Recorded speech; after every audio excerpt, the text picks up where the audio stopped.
महाकाल और युग प्रत्यावर्तन प्रक्रिया डे 47। परम पूज्य गुरुदेव वंदे माता जी की सूक्ष्म उपस्थिति में अभी गुरुदेव हम पहले पढ़ रहे थे। कल हमने ये पढ़ा कि गुरुदेव ने जो बताया कि बहुत बड़ी गुलामी के बाद हम लोग फ्री हुए और यज्ञ का एक चरण खत्म हुआ। कौन सा चरण? क्योंकि गुरुदेव ने नरमेघ की बात की और उससे लोग घबरा गए, लेकिन असल में पता चला नरमेघ मतलब अपने जीवन को परमार्थ के लिए लगा देना। आप जैसे महर्षि दधीची एग्जाम्पल लें अगर, तो कि उनका जीवन, उनकी एक एक सांस परमार्थ के लिए लग गई। इवन उन्होंने अपना शरीर भी कब त्यागा? अपनी हड्डियों को देके परमार्थ कार्य के लिए। तो एक उस तरह का जीवन की बात गुरुदेव कर रहे थे। लेकिन यहाँ गुरुदेव बोल रहे हैं कि ये यज्ञ प्रक्रिया का केवल एक ही चरण था, उसमें और भी बाकी चरण बाकी हैं। तो अभी आगे के 2 चरण गुरुदेव समझा रहे हैं, उनको पढ़ते हैं। अभी 2 चरण और शेष हैं। विश्व के भावनात्मक नव निर्माण की आवश्यक पृष्ठभूमि की रचना और उसकी संघर्षात्मक स्थिति आने पर अधिक से अधिक बलिदान करने की तैयारी।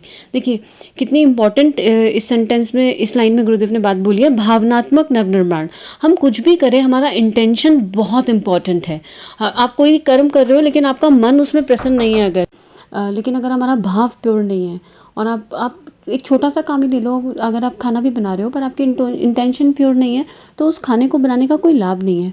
तो हम कोई भी काम करें, अगर हम ऑफिस का काम भी कर रहे हैं, कुछ भी काम कर रहे हैं, तो हमारी भावनात्मक जो भाव जो है ना, मूल भाव, वो जो है हमेशा अच्छा होना चाहिए, पॉजिटिव होना चाहिए और उसमें सबके हित का भाव होना चाहिए। तो यही भावनात्मक नवनिर्माण की बात गुरुदेव कर रहे हैं कि फिर हर काम योग बन जाएगा। अगर हमारा मूल भाव प्रेम है, करुणा है, संवेदना है, सेवा है और पॉजिटिव साइड है, किसी के लिए हम नेगेटिव नहीं सोच रहे, अच्छा ही सोच रहे हैं, तो वो नवनिर्माण एक तो बहुत इंपॉर्टेंट है। और दूसरा, संघर्षात्मक स्थिति आने पर अधिक से अधिक बलिदान करने की तैयारी। अभी हम सोच तो बहुत कुछ लेते हैं, हम ये करेंगे, हम वो करेंगे, और एक विद द फ्लो कई बार मन में बहुत सारे भाव भी जागृत हो जाते हैं। बट जब एक्चुअल सिचुएशन आती है तब एक्चुअली सब सच बात समझ में आती है कि जितने भी भाव थे वो फेक थे, खुद को दिलासा देने वाले थे, या एक्चुअली उस समय की तैयारी, उस समय के लिए हम तैयार हैं। मतलब जितना ज्यादा इंटेंशन हाई होगा उतना ही ज्यादा हमारा विचार गहन बनेगा और हमारा कर्म उतना गहन होगा। इसको पहले भी एग्जाम्पल लिया है, एक बार और समझ लेते हैं। जैसे कभी आप रास्ते में जा रहे हैं, मान लीजिए आपने किसी दीनहीन को देखा, आपके मन में करुणा जागृत हुई, संवेदना जागृत हुई या दया का भाव जो भी जागृत हुआ, जिस इंटेंसिटी से वो भाव जागृत होगा उसी इंटेंसिटी के थॉट्स बनेंगे। और फिर डिपेंड करेगा कि आपने कर्म किया। एक होगा कि हम देख के और दया दिखा के निकल जाए, हाय देखो इनकी क्या स्थिति है। एक होगा इंटेंसिटी हुई तो फिर प्रेयर करने लग जाओ आप। एक होगा नहीं, अभी हम रुक के उनका हालचाल पूछ रहे हैं कि आप क्या कर सकते हैं हम आपके लिए, और उनके उस समय के लिए शॉर्ट टर्म हमने कुछ सेवा करी। एक होता है बिल्कुल उनका जब तक सारा ठिकाना ना लगा दें, जब तक सब कुछ पूरा ना कर दें उनके लिए, तब तक उनके साथ जुटे रहे, लगे रहे। तो ये डिपेंड करेगा किस पे, उस समय आपके अंदर क्या भाव जागृत हुआ। तो गुरुदेव बोल रहे हैं कि जब एक्चुअल स्थिति आएगी टेस्टिंग तभी होगी। हम सोच कितना भी लें हम इतना अच्छा कर रहे हैं। अब जैसे आज की स्थिति है, कहाँ घर से बाहर निकल पा रहे हैं सब लोगों के अंदर वो हिम्मत कहाँ है। मैं खुद भी अगर एज एन इंडिविजुअल देखूं तो ये सब एक्सक्यूजेज हैं, लेकिन जब वो भावना का प्रभाव बहुत गहरा होता है तो फिर आप घर परिवार कुछ नहीं देखते, आप बस निकल चलते हो कि अभी हमें सेवा करनी है।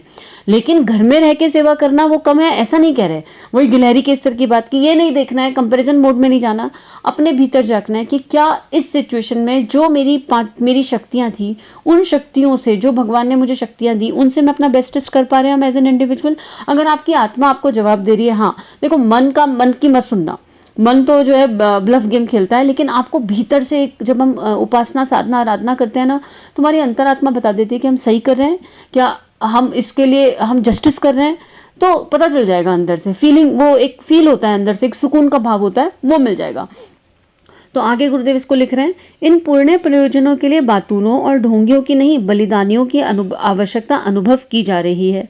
अभियान तैयार है, पर बलिदान का अवसर आते ही चतुर लोग बगले झांकते हैं और बहाने बनाने दिख पड़ते हैं। किसी को फुर्सत की कमी, किसी की आर्थिक स्थिति खराब, तो कोई तथाकथित झंझटों में फंसा है, बेचारा क्या करे। धूर्त बहानेबाज इस प्रकार अपनी आत्मा को धोखा देकर किसी प्रकार मन बहला सकते हैं, पर देवता तो असलियत जानते हैं। उन्हें तो इस बात का प्रत्यक्ष प्रमाण चाहिए कि धरती वालों ने बलिदानी परंपराएं अपनाई या नहीं। इस प्रमाण के लिए आगे बढ़ने और साहस दिखाने से ही नरमेघ पूरा हो सकता है और उसी से देवताओं का कोप अनुग्रह में बदल सकता है। देखिए यही बात गुरुदेव इसमें समझा रहे हैं, लेकिन साथ में गुरुदेव ये भी कह रहे हैं कि आप गिलहरी स्तर का काम कर रहे हो, आप हनुमान स्तर का काम कर रहे हो, या उसके बीच में किसी स्तर पे हो, ये कोई नहीं जान पाएगा। केवल आपके भीतर बैठा आपका देवता, आपके श्रेष्ठ गुणों का समुच्चय, आपका इष्ट तो वो बात जान रहा है ना। आप अपने आप को धोखा दे लो, दुनिया को धोखा दे लो, लेकिन खुद की आत्मा को धोखा नहीं दे पाएंगे। तो किसी बाहर वाले से कंपैरिजन या कंपटीशन नहीं है, केवल अपने भीतर जाके देखना है।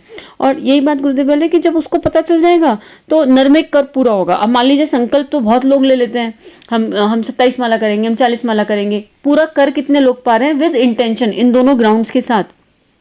तो संकल्प लेना एक बात है और उसको पूर्णता की ओर ले जाना दूसरी बात। तो नरमेघ का संकल्प लिया कि हम अपना जीवन परमार्थ में लगाएंगे, अच्छा सोचेंगे और अपने भीतर के देवत्व को जगाएंगे, वो संकल्प एक बात। उसको पूरा करने के लिए जो प्रयास करने हैं, उसको पूरा करने के लिए जो समय का यूटिलाइजेशन करना है, वो दूसरी बात।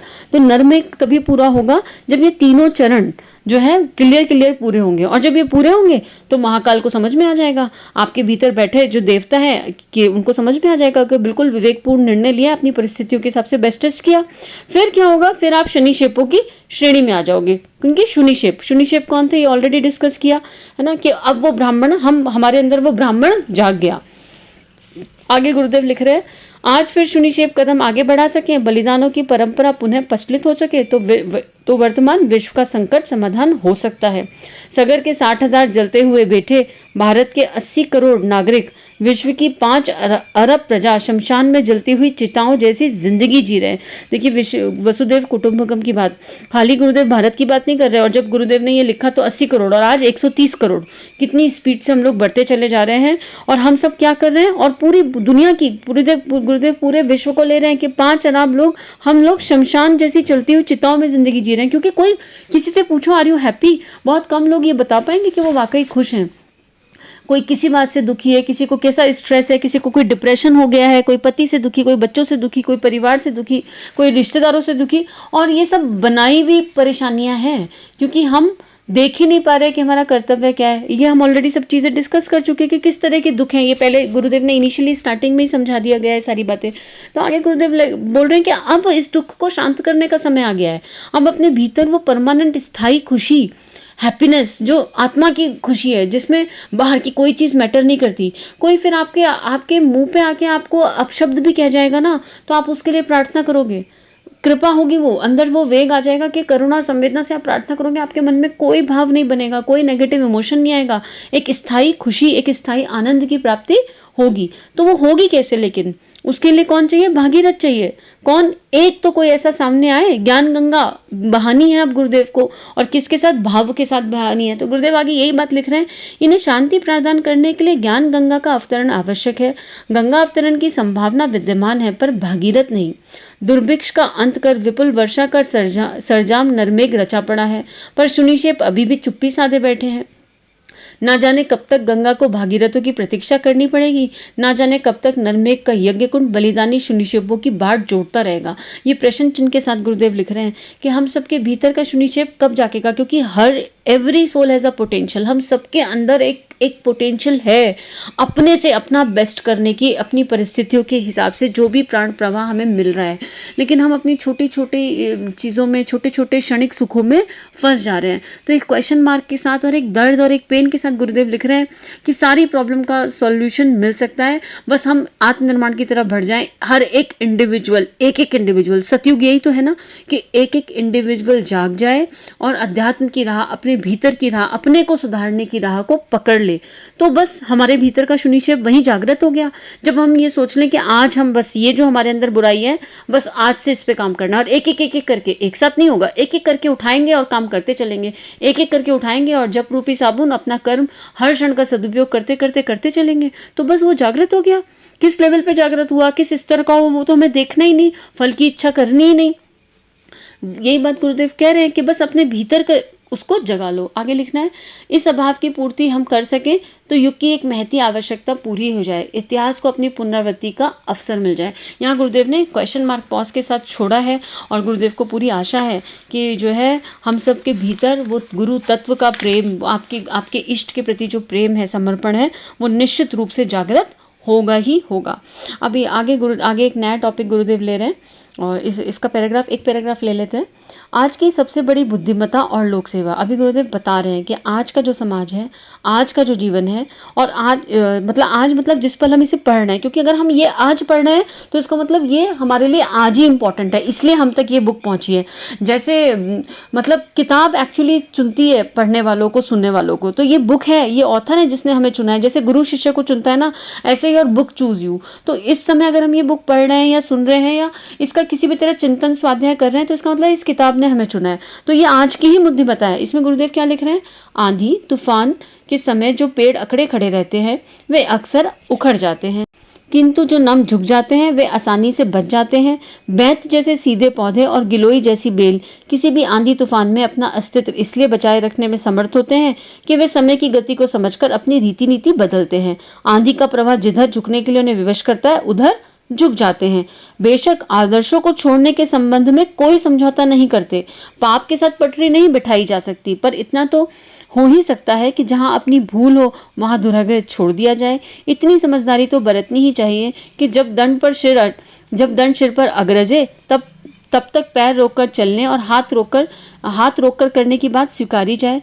चोर जब भी पकड़ा जाता है, अदालत के सामने लाया जाता है, तो सज्जनता और दीनता का इजहार करता है ताकि कठोर दंड से थोड़ा बहुत बचाव संभव हो सके। देखिए गुरुदेव क्या बता रहे हैं, कितनी सुंदर बात गुरुदेव करा रहे हैं, आज की परिस्थितियों में कितना फिट बैठती है कि आंधी तूफान आ रहा है और हम जो है अड़के खड़े हो जाएं। अगर जैसे अभी हमारे ऊपर एक संकट है ना, और होप अभी तक ये संकट बिल्कुल कम, जब हम इसे रिकॉर्डिंग को सुन रहे हो तो ये संकट कम हो जाए, लेकिन इस संकट में अगर अब हम कहें हम शेर बन जाए, नहीं, हम तो बिना मास्क के, हाथ भी सैनिटाइज नहीं करेंगे, मास्क भी नहीं लगाएंगे, कोई प्रिकॉशन भी नहीं लेंगे और हम तो बलिदान के क्षेत्र में उतर जाएंगे, तो ये क्या होगी? ये बेवकूफ़ी होगी, मूर्खता होगी।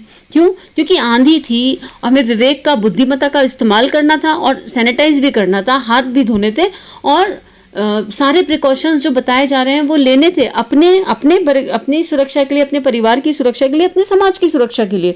हम वो ना लें और खड़े हो जाएं कि नहीं जी हम तो ऐसे कूद जाएंगे, तो क्या होगी? बेवकूफ़ी होगी। तो गुरुदेव एग्जाम्पल वही दे रहे हैं कि गिलोई है, बेल है, इन्हें कभी आंधी तूफानों में भी कुछ नहीं होता क्योंकि ये फ्लेक्सिबल है। तो हमें फ्लेक्सिबल होना पड़ेगा, अपने विवेक का इस्तेमाल करना पड़ेगा। अब सड़क पे जा रहे हो, आप देख रहे हो 8-10 गुंडे डाकू कहीं कुछ कर रहे हैं, है ना, और आप कूद जाओ बीच में कि नहीं एक का, कि हम तो अभी बचाएंगे। नहीं, विवेक का इस्तेमाल कीजिए, पहले 100 नंबर डायल कीजिए, पुलिस को बुलाइए, आसपास से सहायता लीजिए और देखिए कि आपका क्या कैलिबर है। मतलब हमेशा बुद्धिमत्ता के साथ लोक सेवा की बात गुरुदेव कर रहे हैं कि बुराई का, इसका मतलब ये नहीं है कि बुराई का साथ दें और कायर बन के बैठ जाएं या पाप का साथ देने लगे कि भैया आप सब रावण की दिशा में जा रहे हैं तो हम रावण के प्रभाव में हो गए। जैसे गुरुदेव ने सहस्त्रबाहु का बताया कि सारे सहस्त्रबाहु के साथ हैं तो चलो अब सहस्त्रबाहु के साथ हो लो क्योंकि इसी में फायदा है। वो नहीं कह रहे गुरुदेव, उस छल की बात नहीं कर रहे। गुरुदेव कह रहे अपनी बुद्धि, अपने विवेक को इस्तेमाल करो और परिस्थिति के हिसाब से निर्धारित करो कि तुम्हारा क्या रोल है इस परिस्थिति में। हर इंडिविजुअल का डेफिनेटली कोई तो रोल है ना, और वो रोल की इंपॉर्टेंस वही है। अब एक गरीब इंसान का 1 रुपए का दान और एक करोड़पति का 10,000 का दान कोई कंपैरिजन नहीं है, क्योंकि गरीब ने तो अपनी पूरी की पूरी एक दिन की इनकम दे दी, मान लीजिए 1 रुपया दे दिया, तो उसका वो 1 रुपया बहुत इंपॉर्टेंट है ना। तो डिपेंड करेगा कि हमारी परिस्थितियां क्या है और हम बुद्धि के साथ विवेक का इस्तेमाल करते हुए काम करें। तो आज के लिए इतना ही, आगे कल पढ़ते हैं। परम पूज्य गुरुदेव वंदे माता जी को हृदय से आभार, हृदय से धन्यवाद, आप सभी का हृदय से धन्यवाद। विश्व कल्याण के भाव के साथ शांति की प्रार्थना। ओम शांति ही शांति ही शांति ही, सर्वारिष्ट सुशांतिर भरवतु। हमारे YouTube चैनल को सब्सक्राइब करें और बेल आइकन को दबाकर ऑल पर क्लिक करें ताकि नोटिफिकेशंस आपको मिलती रहें।